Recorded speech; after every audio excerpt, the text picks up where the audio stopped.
Welcome to my tutorial for Gunsmoke for the Famicom disk system.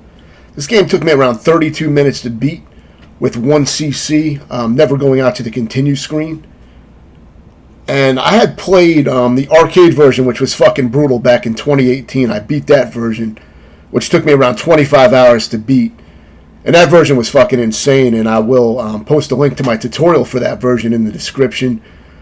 I beat the NES version many years ago as well. And I tried this Famicom disk system version for about 10 minutes back in 2022. So that's my experience with the game. But I didn't remember the layout or anything like that going into it. But I think the reason I was able to beat the game so quickly is because, compared to the arcade version, that made me, I think that made me a much better player overall, just beating that shit. It was brutal. So I was able to just, dance around the enemies because I know how they generally behave in the arcade version. I still remember. It's kind of wired into my brain, so this is like a much easier version of that. Even though it gets pretty fucking aggressive, I was able to bait the enemies and, kind of run loops around them for the most part. I died a few times, which I show in this. It's unedited. I did edit out some of the loading screens. I cut those down, but just for the tutorial. But I do have the raw video, which just has longer loading screens. That's about it. So this is the full playthrough. First time playing in a very long time. But I figured I'd make a tutorial on it because a lot of the general movement strats and stuff like that from the arcade apply to this version as well. As far as I know, this is pretty much exactly the same as the NES version as far as the difficulty, but I just read that based on the AI. I haven't actually played the NES version in a while, but it does seem to be similar to what I remember, but I haven't done a back-to-back comparison. I probably won't be playing the NES one anytime soon since I beat it already. It's already on the kill list. And this channel is pretty much about, documenting, filling out that kill list, games beaten list. So for this game, it's actually better if you 1cc it, but that's probably not reasonable for the first time playing. But you'll have a lot more money on hand, and it makes it easier in some ways. Because you can buy wanted posters. Here I'm trying to figure out why I can't buy it. I'm thinking I have like 100,000, but I only have like 10,000. Your points are your money, so you see at the top of the screen there. The guns will give you farther firing range when you pick them up, and I don't think they stack. At least in the arcade version, you can only get one gun power up, and then they do stack. As far as you'll see them stacking up on the bottom of your screen in the arcade version, but they don't provide any extra benefit. It's just if you die, you'll have an extra power up on hand so that you don't fully become depowered. But I think there's probably only one level of power up like the arcade version. That's my guess. The boots also make you walk faster, so you'll want to get those. If you get skulls, you'll power down on something, so not worth getting the Cal skulls. The POW will clear everything on screen, so you may want to wait for enemies to build up a little bit. You fire left and right with B and A respectively, and if you hold B and A together, you'll do a straight shot. That's about it. I set the buttons to turbo, so I'm constantly firing. Of course, you can mash as well, but I usually use turbo when it's applicable in a game. So the way it works is each stage has a hidden wanted poster. So if you know where it is, you can save your fucking money and just use it to buy horses and shit like that. And then you can just the horse is good because you can take like 2 or 3 hits. It does make your hitbox a lot bigger, but you'll be able to take more hits, so it's good to get that. So if you want to look it up, you can look up where the posters are maybe in another playthrough or something like that. I didn't know where they were. I found a few of them on accident, but the way to find them is you just shoot the screen, and a certain part of the screen will reveal the poster if you shoot it a few times. So if you feel like trying to find that, you can try to find all those. But in my case, since I didn't go out to the continue screen, I just used my money to buy the wanted posters. Usually the second merchant will sell the wanted poster for the price actually goes up, but you will have a lot more money if you're not losing a continue. You're going to have a lot of money accumulated. So I think that did also make it easier, the fact that I didn't go out to the continue screen. I think I also earned a few 1-ups on points, I'm assuming, because I had like 5 lives at one point. And I don't think you start with 5. Could be wrong, though. I wasn't really paying attention to that too much. But eventually, once you get like 20,000 on this stage, you can buy the wanted poster. The thing is, the screen loops forever. It'll just keep looping. So you're going to go through the same layouts again and again in a stage until you get the wanted poster. Once you get the wanted poster, the stage will stop looping, and it will end at a boss fight. So after you get the wanted poster, the stage can still go on for a while before it gets to that trigger point where the boss is supposed to show up. There's a specific area in each stage where the boss will show up, but if you don't have the wanted poster, you'll just walk past it and loop back again. So that's how that works. See, I just found the wanted poster after buying it, so complete fucking waste of money, but, I didn't know where they were. So, like I said, this was not a practiced playthrough at all. This just picked it up, and I was able to beat it, so I didn't know where anything was. But when I beat the NES version, it was pretty much the same thing, except I think I found some of the wanted posters because I didn't 1cc it. I think I died several times, quite a bit on some of the stages, so it can be a hard game. It's just that I had enough experience now with the movement in this game from the arcade version. It's pretty much burned in my mind. So this first boss is very easy. He becomes vulnerable when he stands up. So, when he's laying on the ground, you can't damage him, but he'll stand up briefly to shoot at you, and that's when you can damage him. I like to keep the bullets fixed on him, just so he takes damage as soon as the damage is available. I'm not really looking at the boss. As usual, I'm focusing on my character. And, I look at the boss in my side peripheral vision, but I don't really look directly at the boss because I'm focused on my character and, the immediate threats around the character. Trying to clear the minions out is the main priority. And that's what most of this game, the priority in this game is to clear the minions out first. If you can hit the boss while clearing out minions, it's even better to set that up. But the first priority is always going to be to clear out the minions because that's what will kill you. It's one-hit deaths. But you do at least get checkpoints on the bosses, unlike the fucking arcade version. And you get checkpoints on the stages. You get a lot of checkpoints in the stages, but normally you don't have a few lives to beat a stage, so it could be challenging. But, see, I already started this stage with $32,000, so I'm in good shape as far as buying the wanted poster as soon as it appears. That's the one benefit of not going out to the continue screen. Now, I assume this game has unlimited continues like the NES version does. I didn't get a chance to see that this time. So, like I said, money is already good, so if you already have the money, you don't have to keep looping the stage to earn more money. Of course, collecting those money bags is what gives you cash. You also get money, I think, just for killing shit. Because it's pretty much your points. So, I don't even know what any of this shit is. I couldn't read any of that. So, I don't know. Maybe there's something good in there. I have no fucking clue. I don't think there's that many power-ups in the game, so I don't know what the point of that is. Maybe it's like hints or some shit. I don't know what that is. It's probably something that's from the NES version. I haven't played the NES version in years, so I don't remember what all that shit is. Those star things give you more points. You don't want to get the cattle skull, as you saw me get. I mean, it'll power you down, but it's not really a big deal, especially if you're using turbo. The power-ups are not as helpful in this game as they are in the arcade version. So here I can buy the wanted poster. It's a little bit more expensive at $24K. I don't have enough to buy the horse. I was a little bit short. I would have bought the horse whenever I could. Especially because it was my first playthrough of the game in a very long time. So I would have got the horse as a little, backup. Unfortunately, you can't carry the horses over from stage to stage. So if you don't need it for a particular stage, then just don't buy it. Because, you're not going to be able to bring it with you past the boss.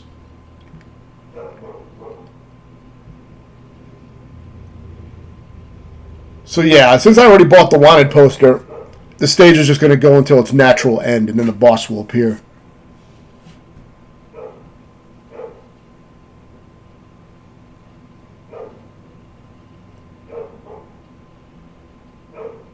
So the general idea is you do not want to let enemies get behind you or spawn behind you. Sometimes they will spawn directly behind you, which is not good. But the idea is if enemies do get behind you, what you need to do is circle around. You got to go up into the middle of the screen and circle back around and lure them out to you, and then get behind them and kill them. That's the biggest trick of the game, especially in this version. It's essential to kill the guys that come up behind you. That's the priority. That's the first fucking priority. Now, I didn't know this guy's patterns, as you can see, but I got it on the next life. It's a very simple pattern. Unlike the arcade version, which really doesn't even seem to have patterns much at all. But with this, he's going to throw these things out. You're just going to go in between them and above them, and then circle back around. See, that's the pattern. I was able to pick up on that pretty quick, but I did die, not knowing exactly what was going on. And he will be vulnerable at certain points, like the other bosses. He doesn't take damage all the time, but it's probably when he's attacking, if I'm guessing. But I wasn't really concerned about that. I was just keeping my fire concentrated on him when possible when there wasn't minions. Of course, always take the minions out first. You don't want to let them linger around. But yeah, the biggest thing with this game, and I'm taking this from playing through the arcade version, what I'm saying, but it applies to the NES version. The biggest thing is to, for one, bait the guys out, come back around and take them out so that they're not behind you. Like I said, you want to use that maneuver a lot to take out guys, especially later in the game. And the other thing is knowing the range of the enemy's attacks and being able to put that all together on the spot. So I also kind of have a feel for when the enemies are going to attack. So I'm putting all that together on the fly. So, it's all kind of processing as I'm playing. And, so it'll look pretty smooth sometimes. But the enemies fire a lot slower and a lot less often than they do in the arcade version. There's a lot less of them, And the arcade version has very scarce checkpoints as well, so it's very, very fucking hard. But, yeah, so the main thing is, getting familiar with all the enemy's attacks. Every enemy type has a specific attack and movement, so you want to get used to all that and kind of put it all together, which just takes some practice if you're not familiar with the game. But, that's pretty much what you're doing, and I try to bait enemies into clumps if I can, so I can shoot them all in a group. And I'm trying to move around so that I don't get cornered by enemies that are in bad positions. You know what I mean? If they are, I try to clear them out before I move to a corner so that I have room to move. Because you can't touch anything or you die. So, I try to clear the area. But you see I'm doing a lot of dodging here, which would take some practice probably if you're not familiar with the game. Guys are starting to come up from the bottom of the screen. So see I'm circling back and taking them out. So that's kind of like one of the big strats that you'll probably be doing a lot. If you don't clear them out, they'll stay there pretty much forever until they kill you. So, I don't even know if they go away. For an NES game, this game has a lot of sprites and gunfire, which is pretty impressive. So now I have enough for the wanted poster. But see, if I wasn't 1CCing this shit, I probably wouldn't have had $50K to buy a wanted poster. So, I don't know if this tutorial is going to be super useful for that kind of shit. You may have to loop the stage a few times. And it's kind of a challenging stage, so it could be tough. But you may have to loop it a few times to get to 50,000. Or you're just going to have to find where the wanted poster is. So you might want to check other playthroughs and see if somebody else found where they are. Or it might be in a game fact. It's probably in the same location as it is on the NES version, is my guess. So you could probably check NES videos of this game, too, and see if players are getting the wanted posters in the stages and where they might be. I don't even know where they're at. Like I said, I just fucking popped the game on and was able to beat it. And I tried to just purchase the wanted poster so I didn't have to try to hunt for them. As usual, the purpose of my playthroughs is not to make a tutorial. It's just I'm just trying to beat games for the kill list. So whenever I can do that, that's all I'm really going for. But I figured there'd be some useful commentary, even though this was a quickie. The skills that I learned for this game go back quite a bit because of the arcade version. I spent a lot of time on that version, and that's what kind of carried me over to this. So there's a lot of movement strats and things like that. You want to try to spawn kill shit as soon as it appears on screen, if it's not obvious. So there's a wanted poster right in that barrel. So I guess that's where it is. And this is probably one of the hardest stages. So just like the arcade version, the Indian stage is the hardest stage. The boss is easy, though, in this version. The bosses are pretty fucking easy compared to the fucking arcade version's insane, but...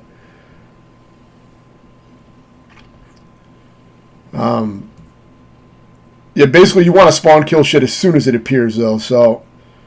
Always prioritize the enemies over the barrels. You want to take the enemies out first and try to spawn kill shit as soon as it appears.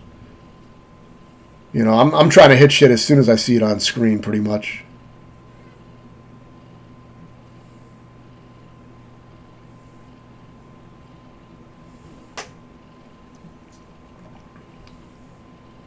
And the bosses, I was able to pick up on the patterns quick. And, you know, like I said, I haven't even played this game in a long time, so I didn't remember the patterns of the NES bosses at all for this game. But none of it took long. This guy does a spread shot. You just want to stay in between. Now, in the arcade version, it's insanely fast when he does his spread shot. And it's like, just fucking kills you pretty much. It's like almost like instant death. It's insane. But this is much different. So this is actually a playable fucking boss. The Indian took me, I think, like 9 fucking hours to beat just that Indian boss. And you don't get a boss checkpoint in the arcade version, so it took me like 9 fucking hours just to beat that boss on the arcade, which was almost half of my playthrough time on the arcade version, so it was fucking insane. But this shit is easy. I mean, you just stay in the middle and just take out the minions.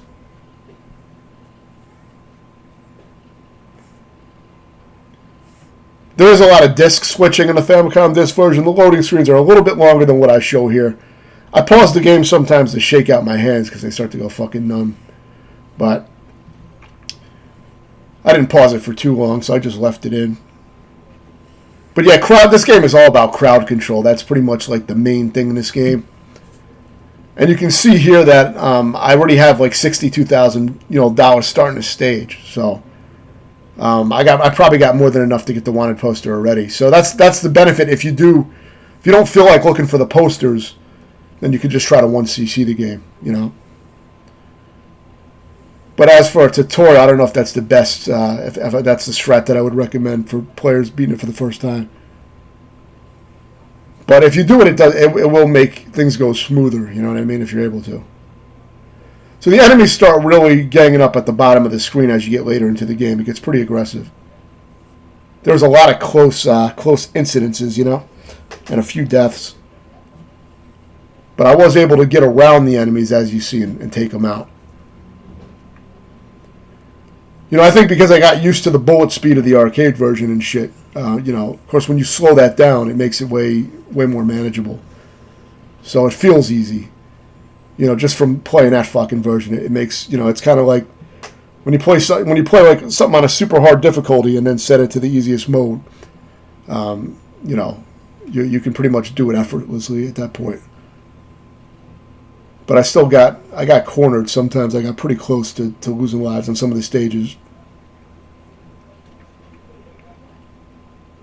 So here it's $40,000 for the wanted poster. They do go up in price, but I had so much fucking money, I was able to buy the wanted poster and the horse, and I had about $14K left. So, and like I said, I would buy the horse whenever possible, but I'd get the wanted poster first if you don't know where it is. Of course, if you know where it is, just save your money and get the horse. You know, or if you just feel like trying to find it, you can get the horse anyway and just try to look for it. But they could pretty much be anywhere. Sometimes they're like in a barrel. Sometimes most of the time you gotta shoot like some invisible area on the screen to make it appear. I think that's how it usually works.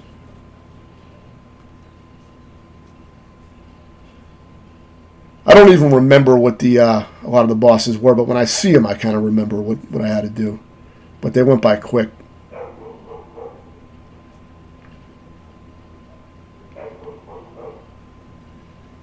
The horse does have a huge fucking hitbox. That's the only thing, but you know, I think it can take like 3 hits before you go off the horse. So essentially, you can take something like 4 hits when you have the horse. But like I said, it's only for that stage. So if you don't need it, don't use it. These things are worth a lot of points, I believe. The red star thing. What I'm assuming is that maybe you earn 1-ups by points, but I don't even know. Maybe those are 1-ups. I don't know. Somehow it seemed like I got some extra lives, and I don't know how I got them. I don't know if it's based on points. I think maybe it's not, because your points are your money. You know what I mean? And that goes up and down all the time as you purchase stuff. So I'm going to assume that it's not based on points. Maybe it probably has something to do with picking up those stars. Those are probably 1-ups. But I don't know. I'm just guessing. I mean, I just fucking played the game. All I know is I seem to have some extra lives. Because I'd gotten my lives down a little bit, and then it seemed to go up at one point. So I think I did get some 1-ups. So for this guy, it's actually easy. Just focus on the minions. He attacks really fucking slow. I fucked it up because the minions came out of the bottom and went right up my fucking ass. So that's the most dangerous thing in the game, is the minions that are right up your ass on the bottom of the screen. But you get a checkpoint right at the boss as long as you still have lives. If you go out to the continue screen, I believe you have to start the stage over, but I haven't done it in this version, so I don't know. Sometimes they make certain versions easier than others, you know, different Japanese, regional, compared to US, but this enemy attacks pretty damn slow. He just teleports around, so the biggest issue is just, you know, make sure you got the minions taken care of and just keep shooting. And try to shoot in his general direction, and you're going to hit him. But focus on the minions first. And like I said, I'm pretty much always focused on my character and the immediate surrounding within like a small radius of my character, and everything else is in my peripheral vision. That's how I pretty much play the whole game. And that's how I played the arcade version, and that's pretty much the best way I've found to play it. Because if you try to look at other shit in this game, it usually results in death. Even though this one is way less aggressive than the arcade version, it's the same kind of thing. It's easy to get shot if you're not looking directly at your character and what's around them. I mean, you know, you can see bullets and enemies and stuff in your peripheral vision, but you're not going to see them that clearly, but it's good enough once you get used to it. I still don't know what those merchants sell, but this stage was all graphically glitched out on the emulator. I'm pretty sure it's probably not like that on the actual game usually. But it didn't really affect the gameplay, you know, so... You know, it might have made it like slightly harder to see some shit, but it didn't really affect me too much. The boss was glitchy looking too, but I think the game corrected itself after this.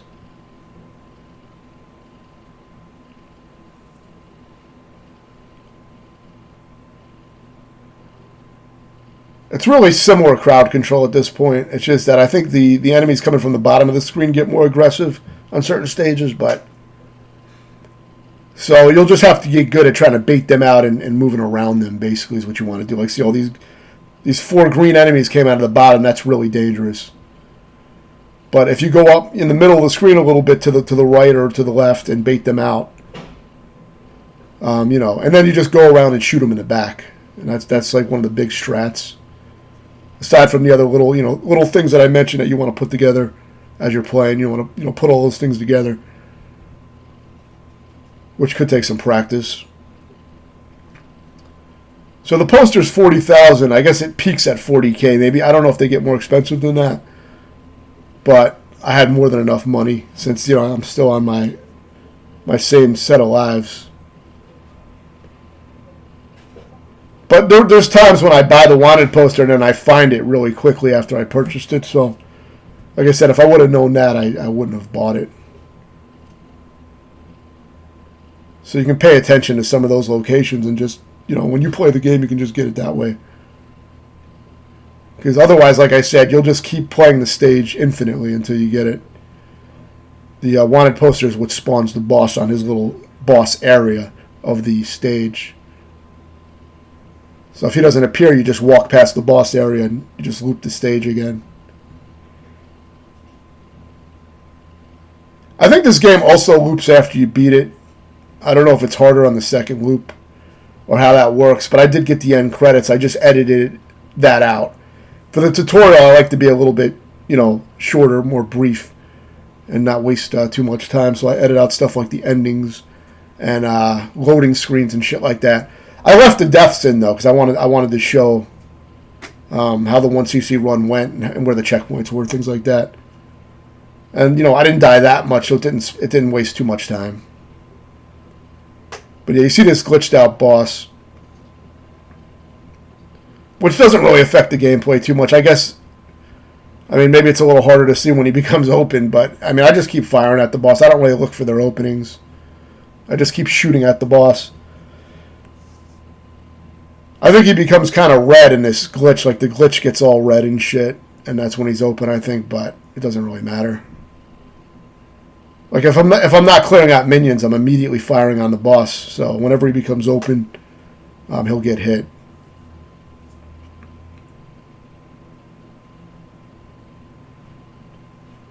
I think the next stage might be the last one.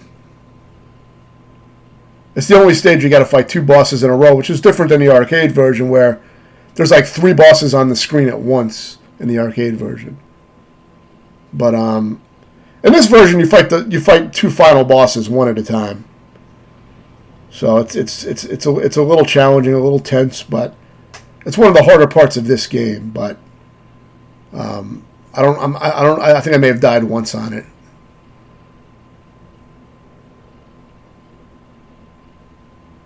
But you can see there's only a few different enemy types, and they all have the same moveset. So when you see them, they're gonna fire at around the same time they usually do. You know, same tempo. And they move in a similar way. They behave similar anyway.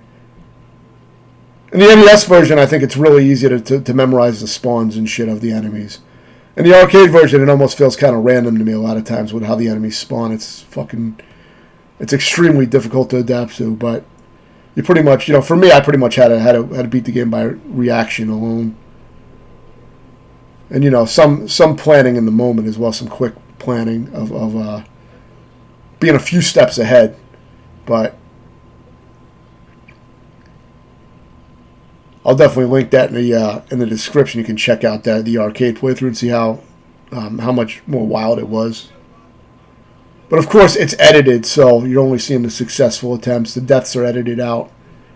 You don't want to, because you wouldn't want to see 25 hours of deaths. I mean, this only took about 30 minutes, so a few deaths isn't a big deal. But 25 hours of death would be a really long fucking video, so that shit's edited down.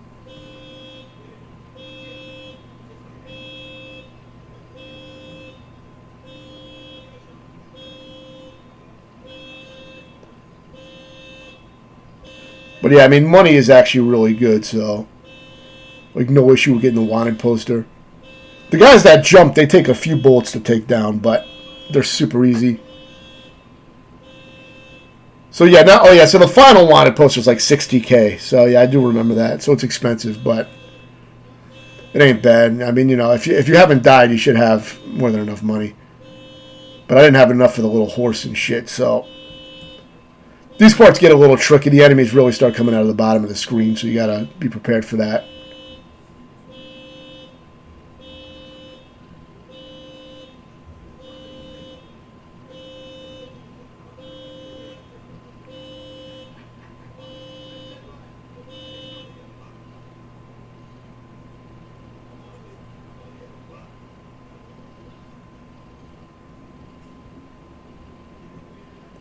Pretty much the same enemy patterns at this point. Nothing too crazy. You can take out the enemies in the windows if you want. I just kind of died randomly for some reason there, but you see I had 4 lives left, so I must have been getting one up somehow. Because I think I was down to like, I don't know, I thought I saw like 2 lives at one point or something. Or maybe that's because I started with low default lives earlier in the game. I don't really remember, but I definitely noticed my numbers go up on my lives. I don't know if there's any purpose to getting multiple of the same power-ups. Like in the arcade version, like I said, they don't stack except for if you die, you lose one instance of the power-up, but it just defaults you back to like a powered-up weapon if you have extra ones. This one, I don't think it does that. I don't know. It doesn't show any indication on the screen, so it's kind of hard for me to tell if it's powered up or not. I just grab the shit when I can get it.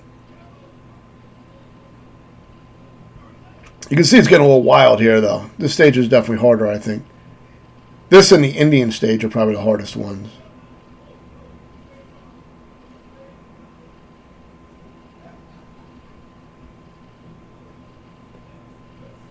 Like I said, the hardest thing really is these enemies that come up from the bottom.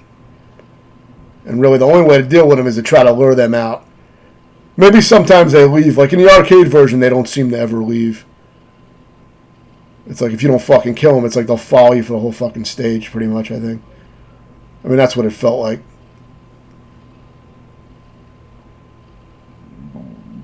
So, you got to be actively clearing a path up at the top so that you can lure the enemies from the bottom and then circle around them.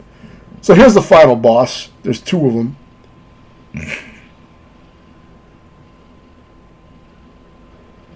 So I got one of those guys went up right up my fucking ass, but I think that was the only time I died here. It's the same strat. It's just it's one of the hardest versions of that strat for this version is clearing out the minions. As you're focusing your stream on the boss, and he'll become vulnerable at certain points. Which in the arcade version, I think there's bosses that are like always vulnerable. I don't think you have to always wait for them to be vulnerable. But it's been a while. Could be wrong. So that's the first boss, but it's a little tense with all the minions coming out in the spread shot. Now you'll see I made saves. I use my foot pedal to make save states, and that's just if I need to practice. If I do die, I will practice this section, and then I'll go back out to the continue screen, and play it legit. But I won't hesitate to practice something that I die on, so I'm always making save states constantly for shit, for that reason. So, yeah, same thing. This guy's really aggressive, though, so this guy's trickier, but his bullet streams do have an end that you can walk around, as you see. They end eventually. It's a long barrage, though, but you don't want to get cornered by it as your main thing. So try to stay within the middle screen as most as you can, because the edges are not always very safe with that boss. But you just got to clear out the minions as you keep your fire on the boss, and just be aware of those bullet patterns. And hopefully that helps. But yeah, I've been using foot pedals for a while for saving and loading states on the emulators, and it's made it a lot easier to practice shit. And because when I was playing Gunsmoke for arcade, you would die within 2 seconds of loading the state while practicing the bosses, and you'd have to keep loading it every 2 or 3 seconds for hours practicing the boss. It was exhausting. Unfortunately, I didn't have the foot pedal set up when I beat that game, but after that, I started looking into a foot pedal solution, which was really good. If you have any questions, let me know, and thanks for watching.